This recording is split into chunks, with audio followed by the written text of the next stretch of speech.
He lived for his kids. So until the press conference by the local police, which revealed the details of his body's discovery, only those with a keen sense of deception, like our own associate producer Dean Ryan, were able to see that something was missing. But then the details came out, and while most people said they were disgusted by the graphic details and turned away, anyone who bothered to think about them for just a second could see that this was an autoerotic asphyxiation cover-up. Mr. Williams' personal assistant became concerned at approximately 11:45 a.m. when he failed to respond to knocks on his bedroom door.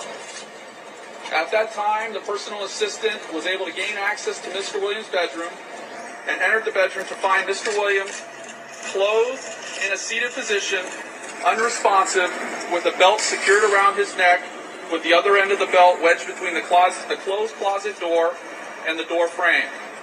His right shoulder area was touching the door, with his body perpendicular to the door and slightly suspended. Mr. Williams, at that time, was cool to the touch, with rigor mortis present in his body and livor mortis positioned appropriately for the position he was located in. The inside of Mr. Williams' left wrist had several acute superficial transverse cuts. A pocket knife with a closed blade was located in close proximity to Mr. Williams. The pocket knife was examined and a dry red material was located on the blade of the knife, which appeared consistent to dried blood. So if you're to believe that this was a suicide, you must severely insult the intelligence of Mr. Williams and suggest that he first tried to kill himself by cutting his wrists with a pocket knife, not a razor, then gave up after making a few superficial cuts, took the time to close the blade on the knife, get a belt, put it around his neck, wedge it in between a closet door and the frame, then sit down in a chair, lean against the door, and choke himself by leaning against the closet. Now, when this happened to David Carradine in a hotel room in Thailand, there was no one there to cover it up and no family-friendly legacy to protect.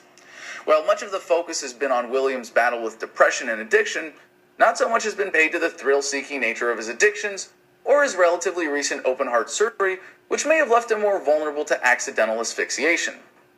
The problem with perpetuating such a cover-up is that it suppresses the sexual repression issue and feeds into the dangerous practice of using antipsychotics instead of therapy to treat depression and keeps people from talking openly about their own sexual dissatisfaction. To cover up an accidental autoerotic asphyxiation death is to reduce awareness about the scope of this problem, and this makes it more likely for another tragedy like this to occur. You can't just zip up the truth and hope that no one will notice. Sadly, we can expect more denial and spin to come from those who have an interest in covering up the truth. I generally detest celebrity culture and don't want to do anything to pry, and I doubt anyone in Mr. Williams' family will ever see this video. In a way, I hope they don't. Unlike ABC News, who published his wife's call for privacy on the same webpage as they advertised their live aerial coverage of his home, thanks to Maddox Rules on Twitter for this image, I think we can take a lesson from this without feeding the beast of celebrity worship. By the way, ABC News later apologized for streaming video of his home. When we realized there was no news value to the live stream, we took it down immediately. Our intention was not to be insensitive to his family, friends, and fans, and for that, we apologize. If only they applied the same standard of news value to everything else they try to pass off as news. So, why do I bring all of this up? What is the purpose of pointing out this painful truth? First of all, I still believe the truth matters. But more importantly, this is a public service announcement about the dangers of autoerotic asphyxiation.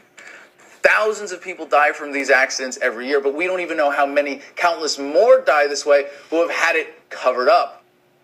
In one of the greatest ironies of this saga of life imitating art, Robin Williams himself made a movie about this called World's Greatest Dad, from which you saw a clip earlier.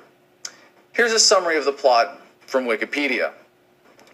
Lance Clayton, Robin Williams, is a single father and high school English teacher. He dreams of becoming a famous writer, but his previous novels have all been rejected by publishers. His 15-year-old son, Kyle, is a sex-obsessed underachiever who despises everyone around him, especially his father. Kyle is a student at the school where Lance teaches an unpopular poetry class. His only friend is Andrew, a fellow student who spends his evenings at the Clayton's house trying to avoid his alcoholic mother. One night, Lance discovers that Kyle has died in an autoerotic asphyxiation accident in his bedroom. To avoid embarrassing his son, he stages Kyle's death as a suicide. He writes a suicide note on Kyle's computer and hangs his son's body in the closet. A classmate later obtains the suicide note from police records and publishes it in the school newspaper. The note strikes a chord with the students and faculty, and suddenly many students claim to have been friends with Kyle and are touched by how deep and intelligent he shows himself to be in his writings. Lance decides to write and publish the phony journal that was supposedly written by his son before his death. Kyle becomes something of a post-mortem cult phenomenon at the school, and soon Lance begins to receive the adoration that he has always desired. Andrew finds Kyle's suicide note in journals as highly uncharacteristic based on Kyle's personality when he was alive, but Lance brushes him off when Andrew confronts him. The journal soon attracts the attention of book publishers, and Lance lands a television appearance on a nationally broadcast talk show. The school principal then decides to rename the school library in Kyle's honor. At the library dedication, Lance finds that he can no longer live with his lie and confesses before the school. Lance is denounced by the students and faculty. Lance nevertheless feels reborn and dives naked into the school's swimming pool. Andrew tells Lance he knew the truth all along and that he enjoyed Lance's writing. The final scene shows both of them happily watching zombie movies and eating marijuana brownies. We live in a sexually repressed society, and this leads to a number of problems, one of which is masturbation deaths. The other one is that most people have very unfulfilling sex lives, and some are driven to this kind of dangerous behavior, along with engaging in relationships in which sex is barely discussed, promiscuous behavior, various other forms of unfulfilling sexual deviancy. Not that I'm against being creative. While suicide is a problem, and certainly a cause worth calling attention to, so is this. In case anyone is feeling slightly more suicidal after watching this video, let me remind you, first, let me remind you that Mr. Williams would have hoped you could laugh through your tears. Suicide is a permanent solution to a temporary problem. Yeah, I know you've heard it before. The equivalent for dangerous masturbation would be, there are better ways to find sexual gratification that don't involve risking your life. Don't put your parents or other loved ones in the position of discovering your body this way. It is a horror that thousands experience every year, but one that is all too often swept under the rug. Robin Williams did not commit suicide, and the truth matters. I'm back.